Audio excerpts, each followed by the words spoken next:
সবাইকে স্বাগত। আশা করি আপনারা সকলেই ভালো আছেন। আপনারা যারা পরীক্ষা দিবেন, আপনাদের পরীক্ষাটি লিখিত হবে। আজকে একটি লিখিত পরীক্ষার প্রশ্ন প্যাটার্ন নিয়ে এসেছি। ইনশাল্লাহ এই প্যাটার্ন থেকে 25 থেকে 30 নাম্বার অনায়াসে কমন পাবেন। ধৈর্য সহকারে সম্পূর্ণ ভিডিওটা দেখেন, আপনি পরীক্ষায় পাস করতে পারবেন। আমি দেখিয়ে দিব কোন কোন টপিক, কোন কোন বিষয় থেকে পরীক্ষায় প্রশ্ন আসে। আমি সকল কিছু দেখিয়ে দিব। অনেক পরীক্ষার্থী ফেল করে কারণ একটাই, পরীক্ষার প্রশ্ন প্যাটার্ন বোঝে না বলি। লিখিত পরীক্ষার সিলেবাসটা কিন্তু একদম শর্ট। আমি আজকে A to Z দেখিয়ে দেব। তার আগে বলে রাখি, আপনারা যারা পরীক্ষা দিবেন আপনাদের জন্য শর্ট করে একটি চূড়ান্ত সাজেশন তৈরি করা হয়েছে। পরীক্ষার প্রশ্ন প্যাটার্ন যেমন থাকবে সেম প্যাটার্নে আমাদের সাজেশন উল্লেখ করেছি। ইনশাল্লাহ আমাদের সাজেশনটি পড়ে পরীক্ষা দিতে গেলে আপনি উত্তীর্ণ হয়ে যাবেন। এই চূড়ান্ত স্পেশাল শর্ট সাজেশনটি নিতে স্ক্রিনে দেওয়া হোয়াটসঅ্যাপ নাম্বার রয়েছে, ইমো নাম্বার রয়েছে। দুটোর মধ্যে যে কোনো একটি মেসেজ করে সাজেশনটি সংগ্রহ করুন। সাজেশনের মূল্য মাত্র 100 টাকা। আমি বলি অবশ্যই প্রত্যেকে 100 টাকা দিয়ে হলে আমাদের সাজেশনটি সংগ্রহ করবেন। সাজেশনটি পড়ে পরীক্ষা দিতে গেলে আপনি উত্তীর্ণ হয়ে যাবেন। আমি মূল কথায় চলে আসি। দেখেন, এখানে রয়েছে সর্বপ্রথম বুঝতে হবে লিখিত পরীক্ষায় কোন কোন বিষয় থেকে প্রশ্ন আসে। 1 নম্বর হচ্ছে সন্ধি বিচ্ছেদ, কারক ও বিভক্তি, এক কথায় প্রকাশ, বিপরীত শব্দ, তারপরে প্রিপোজিশন, তারপর ভয়েস থেকে, তারপরে ইংরেজিতে শর্ট করে একটি প্যারাগ্রাফ থাকবে, তারপরে গণিত থাকবে, সর্বশেষ সাধারণ জ্ঞান থাকবে। এতটুকুই কিন্তু লিখিত পরীক্ষার প্রশ্ন প্যাটার্ন। আমি সকল কিছু দেখিয়ে দিব, সম্পূর্ণ ভিডিওটা দেখুন। দেখেন, 1 নম্বরে রয়েছে সন্ধি বিচ্ছেদ। এখানে 4টা সন্ধি বিচ্ছেদ দেওয়া আছে। আপনি যদি 4টা পারেন 4টার জন্য 4 নাম্বার পেয়ে যাবেন। তারপরে 2 নম্বরে কি রয়েছে, কারক ও বিভক্তি নির্ণয় করুন। এখানে 4টি দেওয়া আছে, 4টার জন্য 4 নাম্বার। ঠিক আছে, এই প্রত্যেকটি প্রশ্নের ব্যাখ্যা ও সমাধান সহ আমাদের সাজেশনে পেয়ে যাবেন। তারপরে 3 নম্বরে রয়েছে এক কথায় প্রকাশ করুন। অর্থাৎ এখানে এক কথায় প্রকাশ 4টা দিতে পারে, 5টা দিতে পারে, প্রত্যেকটার জন্য 1 নাম্বার করে কিন্তু। তারপরে 4 নম্বরে রয়েছে অর্থসহ বাক্য রচনা করুন। এখানে 4টা দেয়া থাকবে, 4টার জন্য 4 নাম্বার। তারপরে 5 নম্বরে থাকবে শুদ্ধ করে লিখুন। এখানে 5টা দেয়া থাকবে, 5টার জন্য 5 নাম্বার পেয়ে যাবেন, অথবা 4টা দেয়া থাকবে, 4টার জন্য 4 নাম্বার। অর্থাৎ এখানে যদি 5টা প্রশ্ন থাকে 5 নাম্বার পাবেন, 4টা প্রশ্ন থাকলে 4 নাম্বার পাবেন। কিন্তু এই প্রশ্ন প্যাটার্ন অনুযায়ী সেম প্যাটার্ন আপনাদের পরীক্ষা হবে। আমার কথা বুঝতে পারছেন? তারপরে 6 নম্বরে কি রয়েছে, ইংলিশ থেকে preposition, fill in the gaps with preposition. Preposition 5টা থাকবে অথবা 4টা থাকবে, প্রত্যেকটি প্রশ্নের মান কিন্তু 1 করে, বোঝেন কিন্তু। তারপর make the sentence with the following phrases. ঠিক আছে, এখানে 5টা থাকতে পারে, 4টা থাকতে পারে, কিন্তু প্রত্যেকটার জন্য 1 নাম্বার করে। হ্যাঁ, তারপর অপর দিক দিয়ে কি আছে আমরা একটু দেখে নিই। তারপর রয়েছে কারেক্ট দ্য ফলোইং সেন্টেন্স। ঠিক আছে, এখানে 5টা থাকবে অথবা 4টা থাকবে, প্রত্যেকটার জন্য 1 নাম্বার করে আপনারা পেয়ে যাবেন।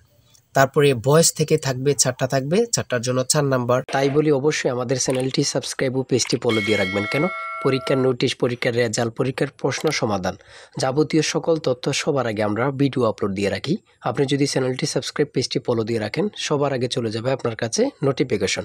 মনে করেন আপনি পরীক্ষা দিয়েছেন, পরীক্ষার প্রশ্ন সমাধান দেখিয়ে দিব, তারপরে রেজাল্টের অপেক্ষা করা লাগবে না, আমাদের চ্যানেলে পেয়ে যাবেন, সকল তথ্য পেয়ে যাবেন, এবং কি নতুন নতুন চাকরির তথ্য পেয়ে যাবে। সার্কুলার দেওয়ার সাথে সাথে আমাদের চ্যানেলে আপলোড দেওয়া হবে। আপনি শুধু আমাদের চ্যানেলটি সাবস্ক্রাইব, পেজটি ফলো দিয়ে রাখলে সবার আগে চলে যাবে আপনার কাছে নোটিফিকেশন। তাই অবশ্যই চ্যানেলটি সাবস্ক্রাইব, পেজটি ফলো দিয়ে আমাদের মেম্বার সদস্য হয়ে আমাদের সাথেই থাকবেন।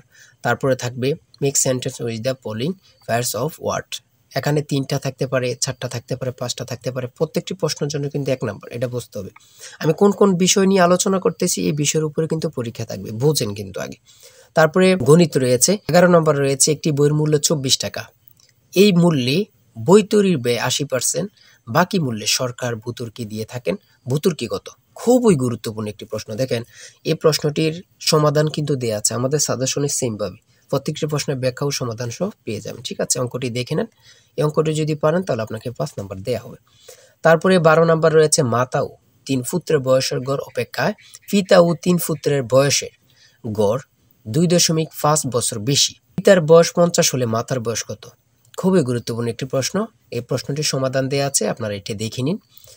তারপরে রয়েছে 13 নম্বরে একটি পণ্য বিক্রয় করে পাইকারি বিক্রেতা 20% এবং খুচরা বিক্রেতা লাভ হয়। ঠিক আছে, যদি পণ্যটি খুচরা বিক্রয় মূল্য 576 টাকা হয়, তবে পাইকারি বিক্রেতার ক্রয় মূল্য কত ছিল বা কত? খুবই গুরুত্বপূর্ণ একটি প্রশ্ন। ঠিক আছে, এই প্রশ্নের সমাধানটি আপনারা দেখে নেন।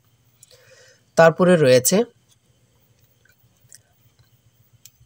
রয়েছে মান নির্ণয় থেকে একটি অঙ্ক রয়েছে, খুবই সহজ মান নির্ণয়ের অঙ্ক, আপনারা সকলেই জানেন। তারপর সর্বশেষ সাধারণ জ্ঞান রয়েছে। সর্বশেষ সাধারণ জ্ঞান বাংলাদেশের প্রাচীন জনপদ কোনটি? খুবই গুরুত্বপূর্ণ। তারপরে রয়েছে দেখেন খ নাম্বার, কতটা গুরুত্বপূর্ণ, কত পরীক্ষা যে আসছে আল্লাহ ছাড়া কেউ জানে না। তারপরে গ নাম্বার, বাংলাদেশের ভোটার হওয়ার সর্বনিম্ন বয়স কত? আপনারা সকলে জানেন, খুব গুরুত্বপূর্ণ। গ নাম্বারে রয়েছে বাংলাদেশের নেভাল একাডেমি কোথায় অবস্থিত? খুবই গুরুত্বপূর্ণ। তারপর ও নাম্বার, ছ নাম্বার গম্ভীরা বাংলাদেশের কোন অঞ্চলের লোকসঙ্গীত? খুবই গুরুত্বপূর্ণ, চাঁপাইনবাবগঞ্জের। ঠিক আছে, এমনভাবে প্রত্যেকটি প্রশ্ন কিন্তু খুবই গুরুত্বপূর্ণ। আমি আশা করি আমাদের সাজেশনটি প্রত্যেকে সংগ্রহ করবেন, ইনশাআল্লাহ আপনি পরীক্ষায় পাশ করবেন। সর্বশেষ যে প্রশ্নটি রয়েছে, জাতিসংঘ দিবস কবে পালন করা হয়? 24 অক্টোবর। খুবই একটি গুরুত্বপূর্ণ প্রশ্ন উত্তর। আমি বলি অবশ্যই প্রত্যেকে আমাদের সাজেশনটি সংগ্রহ করবেন। যারা যারা পরীক্ষা দিবেন প্রত্যেকে সাজেশনটি সংগ্রহ করবেন। আর হ্যাঁ, অবশ্যই চ্যানেলটি সাবস্ক্রাইব ও পেজটি ফলো দিয়ে রাখবেন। যে কোনো তথ্য দেওয়ার সাথে সাথে আমরা ভিডিও আপলোড দিয়ে রাখবো। আপনি যদি চ্যানেলটি সাবস্ক্রাইব ও পেজটি ফলো দিয়ে রাখেন, ভিডিও আপলোড দেওয়ার সাথে সাথে চলে যাবে আপনার কাছে নোটিফিকেশন। সবাই ভালো থাকবেন, সুস্থ থাকবেন। আল্লাহ হাফেজ।